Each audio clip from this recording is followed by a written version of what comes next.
Yaitu ketika terbangun di malam hari dan berdoa dengan doa yang diajarkan Rasulullah Sallallahu Alaihi Wasallam. Ya, ini sebenarnya seringkali kami ingatkan hadis ini ya, tapi sayang sekali kalau tidak diamalkan karena memang hadis ini mulia sekali. Kalau ada orang di antara kita kami tanya, Bapak Ibu mau nggak kalau bangun tengah malam hanya bangun ya, hanya bangun, tidak beraktivitas apa-apa, tidak sholat, tidak apa-apa, lalu diampuni dosanya. Ya, tentu orang mau. Sekarang mau nggak pada saat bangun malam berdoa apa saja Allah ijabah? Mau. Mau nggak pada saat sholat diterima sholatnya? Nah ini rahasia yang di poin nomor 13 ini. Hanya pada saat bangun membaca ini gitu. Ya. Hadisnya dari Ubadah bin As-Samit radhiyallahu anhu dari Nabi SAW beliau bersabda man ta'arra minal lail faqal la ilaha illallah wahdahu la syarika la lahul mulku wa lahul hamdu wa huwa ala kulli syai'in qadir alhamdulillah wa subhanallah wa la ilaha illallah wallahu akbar wa la hawla wa la quwata illa billah thumma qala allahumma ighfirli aw da'a istujiba lahu fa in tawadda wa shalla qubilat salatuhu.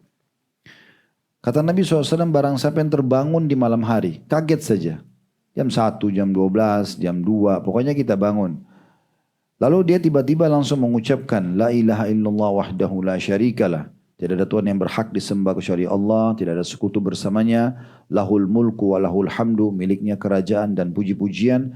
Wa huwa ala kulli syai'in qadir, dan dia mampu melakukan apa saja yang dia inginkan. Ya, atau maha kuasa atas segala sesuatu. Lalu masuk zikir yang kedua, Alhamdulillah wa subhanallah wa la ilaha illallah wallahu akbar. Riwayat lain, Subhanallah walhamdulillah wa la ilaha illallah wallahu akbar. 4 zikir ini ya. Segala puji bagi Allah, maha suci Allah, tidak ada Tuhan yang berhak disembah kecuali Allah dan Allah maha besar. Kemudian zikir yang ketiga, wala haula wala quwata illa billah, dan tidak ada daya dan kekuatan melainkan atas pertolongan Allah. Kemudian dia setelah baca 3 jenis zikir ini, dia baca Allahumma gfirli. Ya Allah maafkanlah aku. Maka kata Nabi SAW, ya, selain diampuni dosanya, kalau dia berdoa diijabah, kalau dia wudu dan sholat diterima sholatnya. Kalau dia wudu ya, dan sholat diterima sholatnya. Nah seorang muslim ini harus menjadi bahan perhatian khusus ya. Karena perbedaan dasar antara kita dengan muslim sama non muslim itu, kita selalu dihimpit dengan doa. Kita selalu dihimpit dan doa dan zikir. Ya, mau keluar rumah ada doa dan zikir, masuk rumah pakai baju, buka baju, masuk kamar mandi, keluar kamar mandi, keluar rumah, masuk rumah ya, safar, hubungan biologi suami istri, mau makan, mau minum, pokoknya semua itu doa ya. Semua diikuti dengan doa. Nah, ini bedanya antara kita sama non muslim gitu ya. Ini sangat dasar sekali. Nah, kita mau tidur, bangun tidur. Nah, ini terkaget malam aja semua dengan zikrullah. Makin sering kita zikrullah, maka makin dekat dengan Allah Subhanahu wa taala. Baik, hadits ini memberikan pelajaran kepada kita. Yang pertama, pentingnya seorang muslim peduli ya terhadap ibadah-ibadah, seluruh ibadah-ibadah, terutama kalau mau tidur dan bangun tidur. Ya, ini termasuk hal yang penting ya. Karena kita kalau tidur, Bapak Ibu sekalian, kita seperti sebenarnya setengah mati. Tanda kutip ya. Bukan mati tapi masih setengahnya. Karena Nabi SAW mengatakan, An-naumu akhul maut. Tidur adalah saudaranya kematian. Dan dalam sebuah hadis dikatakan kalau orang tidur, Allah tahan ruhnya, tidak dikembalikan maka wafatlah dia. Dan kalau Allah kembalikan maka berlanjutlah hidupnya sampai ajalnya datang. Dalam arti kata berarti kita ini orang tidur itu mirip seperti orang mati. Jadi kalau Bapak Ibu mau lihat bagaimana mati ya, tiap hari kita mati sebenarnya. Di saat tidur itu. Begitu mudahnya kita tinggal letakkan kepala di bantal, hilang, selesai. Nah begitu kita kalau meninggal nanti. Cuma bedanya kalau kita tidur harian itu kita masih bisa hidup lagi selama belum datang ajal. Nah kalau sudah datang ajal kita tidak hidup lagi. Sebatas itu. Makanya perlu kita menjaga doa-doa pada saat mau tidur, doa pada saat bangun tidur gitu ya. Nah, doa tidur yang sangat masyhur, Bismikallahumma amutu wa ahya. Dengan namamu ya Allah aku mati dan aku hidup. Karena memang kita menghadapi kematian itu di saat itu. Jadi harus seseorang menyadari kalau dia mau tidur malam itu sudah menuju kepada kematian. Dia bisa saja bangun, bisa saja tidak. Maka dia harus segera bertobat dari dosa-dosanya. Dia harus segera memperbanyak amal solehnya gitu ya.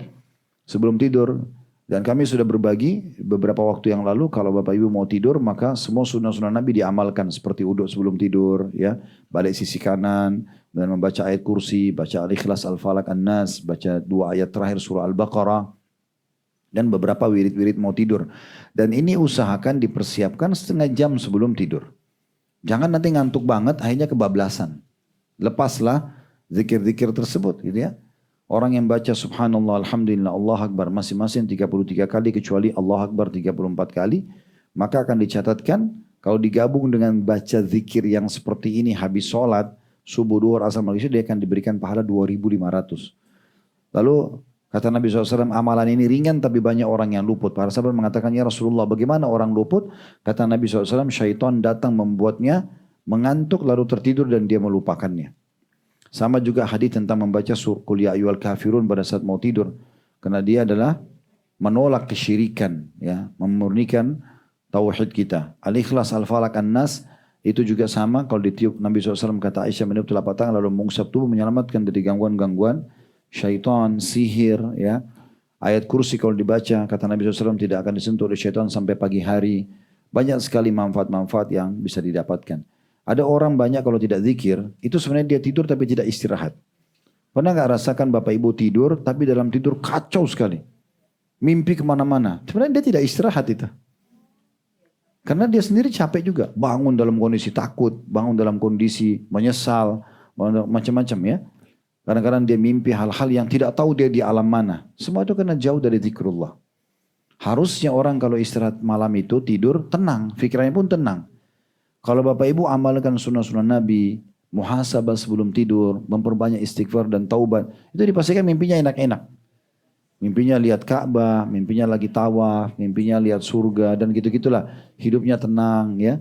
Tidurnya tenang. Kadang-kadang kita cuma tidur 2-3 jam, tapi rasanya kayak puas banget. Nah, ya pulas, karena nggak ada beban.